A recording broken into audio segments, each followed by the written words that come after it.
Hey everyone, and welcome back to Sydney Trains Vlogs. In this video you are going to learn everything about what is happening with the Sydney Metro Sydenham to Bankstown conversion, the new T6 Lidcombe to Bankstown line, and all that stuff. So sit back, enjoy, and let's get informed.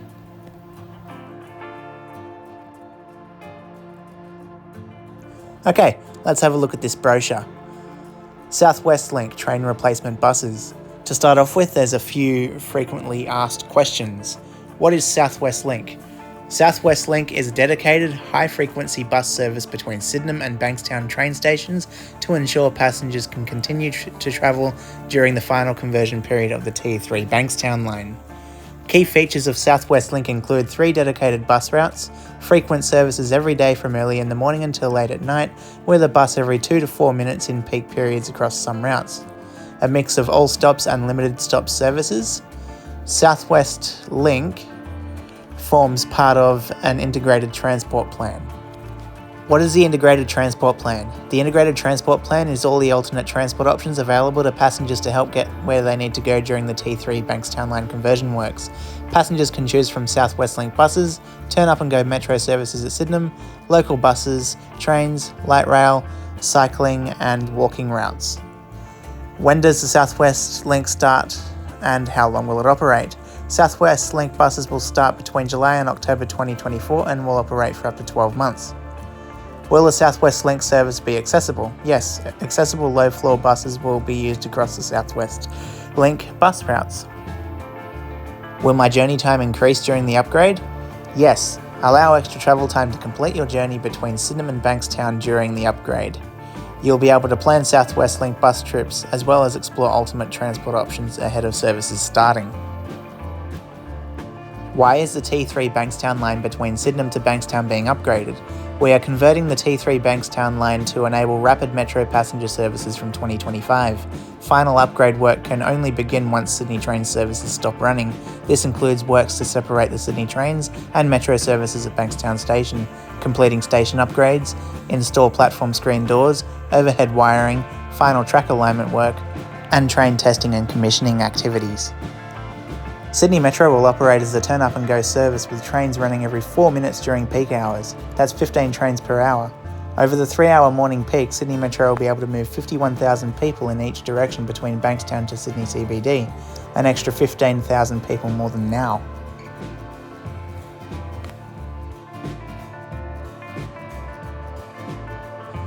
Now below you will get a slight glimpse of a revised network map, which we'll get into in just a minute or two.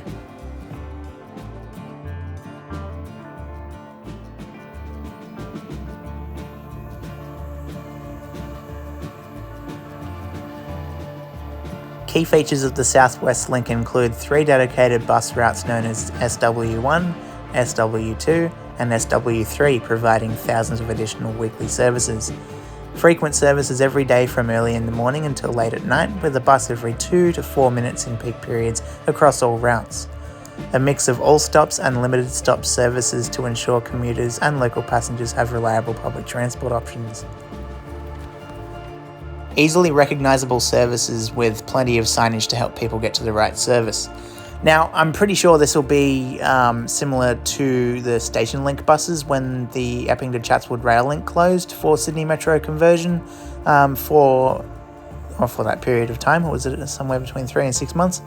How the front of the Station Link bus was that bright pink colour and it said Station Link at the front, but the sides and the back of the bus had the usual Transport for New South Wales blue and white livery. So these buses might actually have something like that, which will be good because you can, they stick out like dogs' nuts, sort of thing. You know what I mean? But yeah, it'll be a bit like that. Now here's a map of the South West Link bus services, the buses that will be replacing the Bankstown line trains for the 12-month period during the conversion process. Let's go by route. The SW1 will stop all stations from Bankstown to Sydenham, those stations being Bankstown, Punchbowl, Wiley Park, Lakemba, Belmore, Campsie, Canterbury, Helston Park, Dulwich Hill, Marrickville and Sydenham. The SW2 will be a limited stop service stopping at Bankstown, Punchbowl, Wiley Park, Lakemba, Belmore and Sydenham, and the SW3 will be a shorter limited stop route from Campsie to Sydenham, stopping at Campsie, Canterbury and Sydenham. So this is actually quite interesting. Does seem like there'll be plenty of options. It will take people longer to get where they need to go, but with the line being converted, it needs to happen.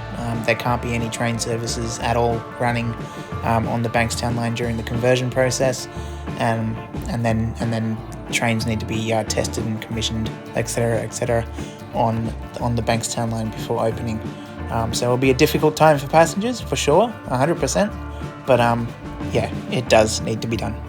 Now to answer some questions for people west of Bankstown. What are the changes for train stations west of Bankstown? A new timetable will be introduced that will ensure passengers west of Bankstown continue to have access to train services. T3 Liverpool and Inner West Line.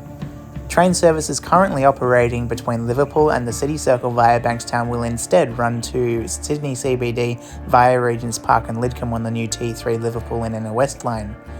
This maintains a direct service to Sydney CBD from Baralla, Regent's Park, Carramar, Villawood, Leightonfield, Chester Hill and Sefton. There will be a new T6 Lidcombe and Bankstown line. A new train service will be introduced between Lidcombe and Bankstown. Passengers will be able to interchange between the new T6 Lidcombe and Bankstown line, T3 Liverpool and Inner West line at Regent's Park to access services to the Sydney CBD, Liverpool or Bankstown. Train replacement buses. At times during the final conversion period, buses will replace trains on the T6 line between Lidcombe and Bankstown to allow for track upgrades and maintenance activities. What are the changes for Erskineville and St Peters passengers?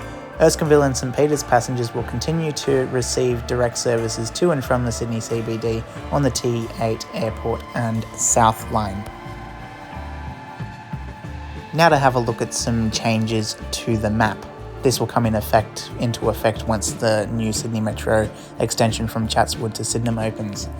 It shows the extension from Chatswood and stations at Crow's Nest, Victoria Cross, Barangaroo, Martin Place, Gadigal, Central, and then as we head a little further down we see Waterloo, and then terminating at Sydenham. Now, connecting at Sydenham, you see this pink line. This is for the South West Link buses. The buses that will be replacing trains in the Bankstown line between Sydenham and Bankstown during the conversion period.